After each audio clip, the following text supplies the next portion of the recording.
Hey guys, this is Miss Anderson here. Before you actually get this word problem sort started, I wanted to go through it with you. And then I also wanted to tell you how much I miss you. And I'm so sad that I cannot be there with y'all this week. But I will see you next week and am looking forward to our time together. Okay, so here's the first thing you're going to do. You're going to cut out these word problems.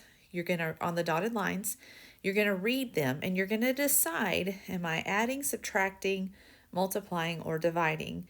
After you have cut them out, you're going to put them on this page, okay, right here. You're going to glue the word problems under the correct operation. There might not be an even amount for each one. You might have one that has 2 and then one that has 3. So pay careful attention to the words. Use your journal to look at special vocabulary words. Remember, in the back of the journal, we put addition, subtraction, multiplication, and division words in there. And you can also look on the board under the vocabulary that we have.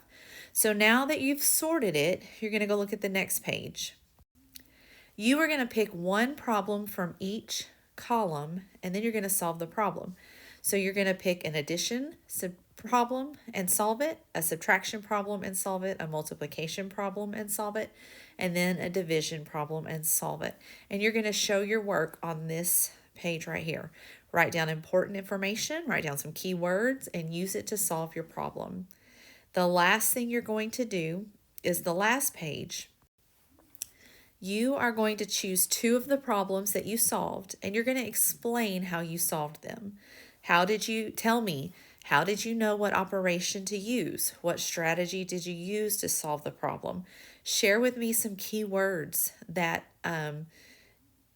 told you what to do when solving your word problem. Take your time. This will be graded. Even though I'm not there, I'm still taking grades. So take your time. If you have any questions, you can ask the substitute teacher, or you can ask someone at your table group if you're not sure about something. But just take your time and do what needs to be done. Make sure it's nice and neat. And remember, you're going to turn this in for a grade because Miss Anderson is still grading all the work that you're doing this week, even though I'm not there. Look forward to seeing you soon.